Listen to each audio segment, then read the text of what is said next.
Oke coy, jadi untuk film kali ini kita bakal bahas yang basah-basah ya coy ya. Kita bakal bahas tentang keberadaan dua orang wanita yang terjebak dalam kolam renang coy. Jadi kalian tuh bakal tahu ya betapa dramatisnya film ini. Judulnya itu kalau nggak salah 12 Feet Deep ya coy ya. Kalian baca sendiri, entah betul entah nggak gue yang bacanya. Tapi nggak usah banyak bacot, kita langsung saja masuk ke dalam filmnya. Film diawali dengan sebuah kolam renang yang bisa dibuka dan ditutup. Sangat canggih sekali, yang pasti nggak ada di daerah gue coy, karena gue suka mandi di kali doang. Kemudian ada seorang wanita yang memiliki bekas luka bakar yang bernama Bre. Kemudian ada sebuah pengumuman penting bahwa kolam renang akan ditutup dalam waktu yang lama selama liburan coy. Ketika mau lanjut berenang, Bre melepas cincin dari tunangannya coy. Kemungkinan ini cincin hadiah dari Ciki-Ciki ya bro ya. Soalnya gimana ya, nggak mungkin lah bisa karatan kalau mahal bro. Scene berganti ketika Bre menantang adiknya Juana untuk pacu renang, dan yang kalah harus traktir makan di toko kelontong Mbok Darmi. Dan penjaga kolam renang pun tiba-tiba datang memberitahu bahwa kolam renang akan segera tutup ketika mereka baru mau adu pacu.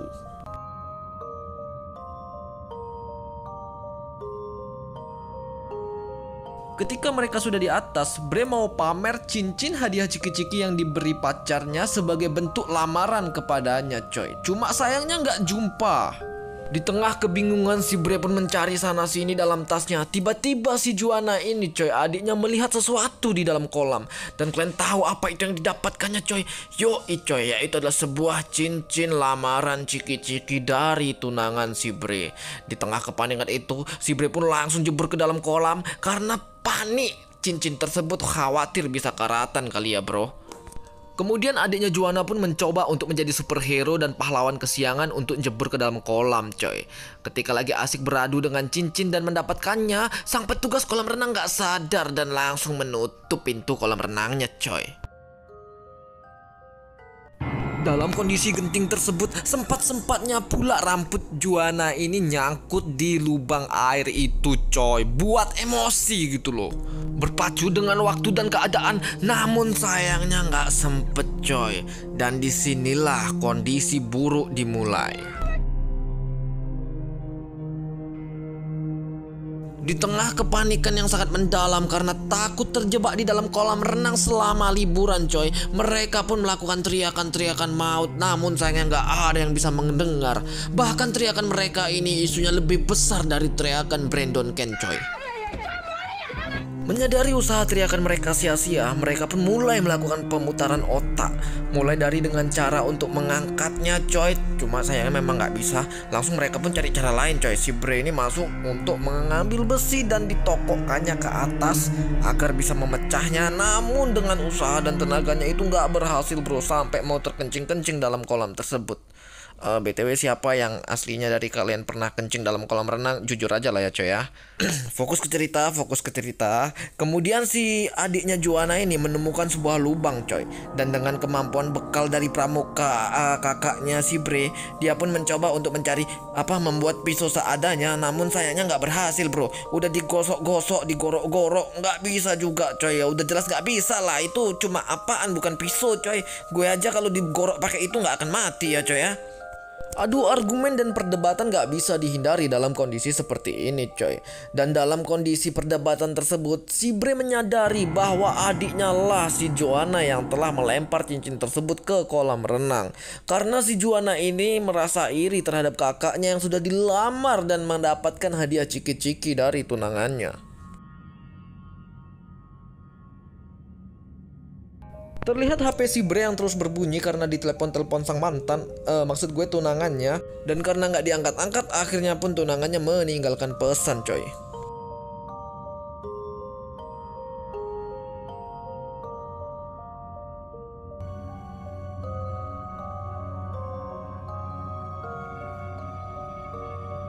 Ketika malam telah tiba, si Juana adiknya menyadari ada yang tidak beres dengan kondisi tubuh kakaknya coy. Dan ia pun bertanya apa yang sedang terjadi. Si Bre pun kakaknya menjawab bahwa dia terkena serangan diabetes. Dan jika tidak mendapatkan alat suntik yang ada di tasnya, ia bakal terkena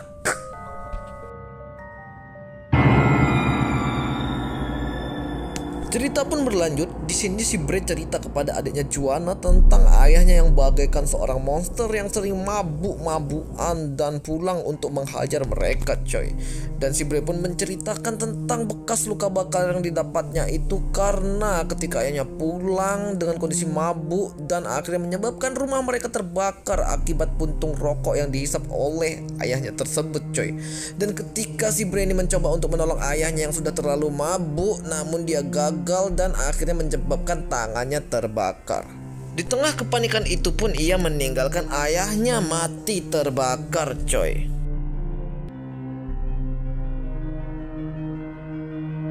Lalu tiba-tiba terdengar suara seseorang datang dan ternyata ia adalah petugas pembersih area kolam, coy. Seakan-akan mendapatkan sebuah harapan, mereka pun langsung berteriak dan menggedor-gedor atap kolam renang tersebut, coy, agar sang petugas mendengar dan menolong mereka untuk menyelamatkan dari dunia fana ini.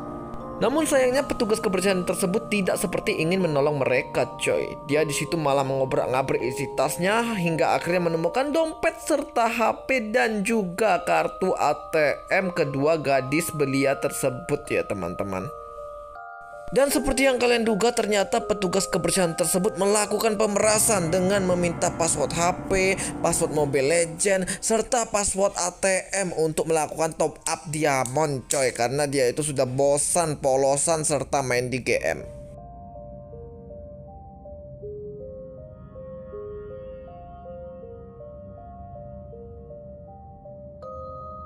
Karena Bre dan Juana tidak mau memberikan password ATM kepada pembersih kolam tersebut, maka sang pembersih kolam tersebut mematikan penghangat ruangan dan penghangat air yang membuat kedua wanita malang tersebut mengalami kedinginan, coy. Karena merasa kedinginan yang sangat mendalam, sedingin balasan chat si dia ke kamu, coy, akhirnya Bre memberikan password ATM dan merelakan tabungannya untuk dirampas.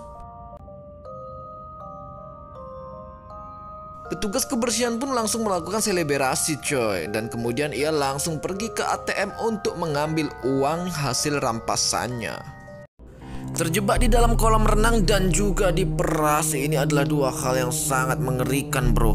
Bagaikan kalian dapat tim ampas dan sinyalnya nge-lag pula. Aduh, nggak bisa gue bayangkan, coy.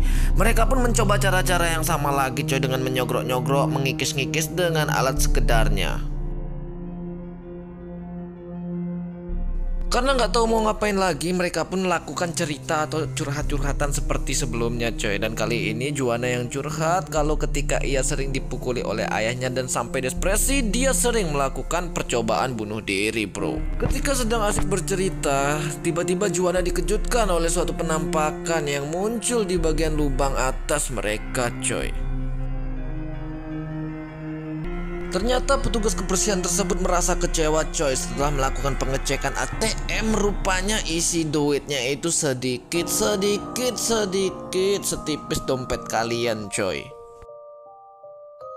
Karena merasa kesal dan frustasi, Juana pun mulai memikirkan cara untuk melakukan balas dendam, coy. Mungkin kesalnya itu sama seperti saya ketika nonton, ya. Udah kesel banget, cok, nengok karakter yang pembersih ini bukan langsung ditolong malah meres, ya, bro. Juana pun melancarkan aksinya untuk melakukan balas dendam, coy, dengan pura-pura memelas, meminta maaf, tertatih-tatih, merintih-rintih, dan memancing petugas agar mendekat. Dan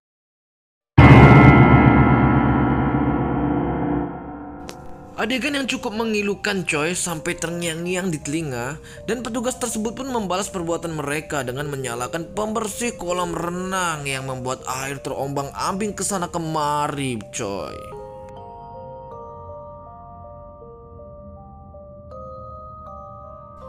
Karena sudah merasa puas, coy, akhirnya petugas tersebut mematikan sistem pembersih air di kolam renang tersebut. Dan kemudian Bre dan si Juana pun meminta maaf kepada si mbak-mbak yang sangat buat emosi ini, coy. Dia memelas, meminta maaf dan mengakui kesalahannya, apa yang telah mereka perbuat. Entah siapa yang salah, entah siapa yang benar di sini, coy. Dan kemudian pun si mbak-mbak ini nggak menyia-nyiakan kesempatan emas tersebut untuk memerasnya kembali dengan meminta cincin tunangan yang dimiliki si Bre. Rupanya cincin ciki-ciki ini cukup populer, ya, coy, ya.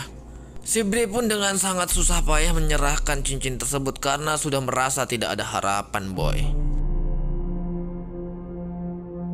Mbak-mbak pembersih kolam pun langsung melakukan selebrasi, coy. Dan ia tak lupa untuk mengingkari janjinya ketika dapat cincin dikeluarkan, tapi malah cabut dan meninggalkan mereka berdua, coy. Buat emosi. Si Bre merasa sangat kesal, coy, dan ia melampiaskan kekesalannya karena kehilangan cincin limited edition hadiah ciki-cikinya kepada adiknya, coy, dengan meninggalkan adiknya. Dan hal tersebut membuat adiknya frustasi, coy, dan mengingat masa lalunya untuk melakukan percobaan bunuh diri. Untungnya kakaknya Bre di sini berhasil meyakinkan si Juana agar tidak jadi bunuh diri, ya bro ya, dan mereka pun saling berpelukan yang membuat kalian iri. Scene berganti ketika petugas kebersihan melihat cincin yang sudah lama ia impikan, cincin ciki-ciki limited edition. Kemudian ia beralih ke HP si Bre dan menemukan suatu pesan yang ditinggalkan oleh tunangan si Bre bahwa ia akan segera melaporkan ke polisi karena nggak ada kabar. Langsung kena mental mbak-mbak satu ini, coy, karena takut berhubungan dengan polisi. Ia pun langsung ingin melepaskan si Bre dan Juana. Ketika harapan sudah mulai datang, namun sayangnya nggak semudah itu, Perguso. Ternyata password pembuka kolam renangnya itu udah diganti sama atu-atu tadi, ya coy ya. Dia sengaja ganti biar nggak dipakai untuk mandi-mandi liar gitu loh.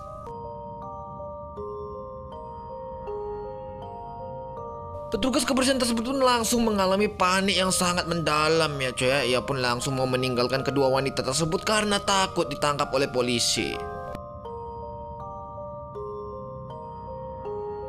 Setelah ditinggalkan oleh satu-satunya orang yang bisa menyelamatkan mereka, menyelamatkan apanya, bosok gue nonton sampai emosi, bro, bukannya diselamat-selamatkan ya. Udah lanjut ke cerita. Akhirnya mereka pun langsung kembali bercurhat dan bercerita, coy. Ketika nyawa sudah berada di ujung tanduk, si Bre mengakui suatu fakta bahwa ialah yang telah membunuh ayahnya, coy. Ia bukannya mau menolong ayahnya ketika terjadi kebakaran, tapi ia malah menahan ayahnya biar nggak bisa bangun, bro, yang akhirnya terbakar dan meninggal dunia, sehingga menyebabkan tangan si Bre itu ada bekas lukanya. Juana pun merasa berhutang budi kepada kakaknya karena sudah menyelamatkan hidupnya dengan membunuh sang ayah yang bagaikan monster, coy. Sebab siksaan sang ayah itu selalu ingin membuat Juana bunuh diri. Dan ia pun langsung menyelam dan mencoba untuk mengangkat besi yang ada di dasar kolam renang, coy. Dengan segala kekuatan dan jerih payah yang ia miliki, ia langsung mengangkat sampai ngeden-ngeden, sampai sak berak, sampai sak pipis, yang mungkin menyebabkan sedikit cepirit, ya coy ya. Akhirnya ia pun berhasil mengangkatnya, coy.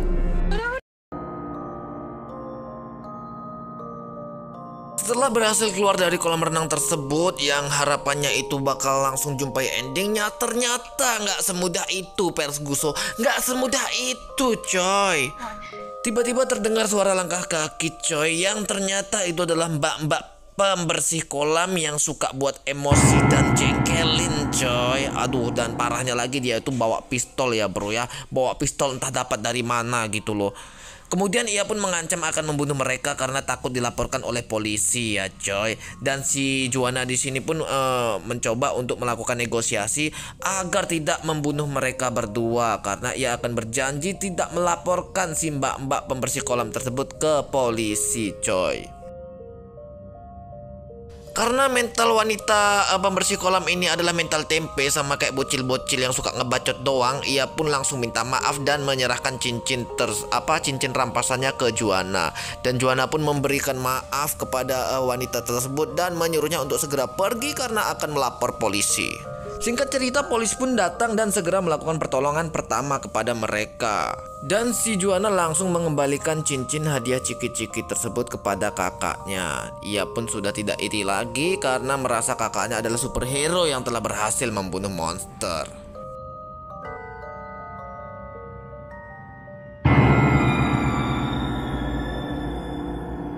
Dan akhirnya film pun tamat, coy. Cukup buat kesel sih film ini ya. Bagus kan, gak usah nonton langsung aja, cukup nonton reviewan dari gue. Kalau nonton langsung kalian bakal jengkel dan kecewa gitu loh nengok endingnya, ya coy ya. Kurang batas, soalnya gak mati gitu si nenek-nenek tadi itu, coy.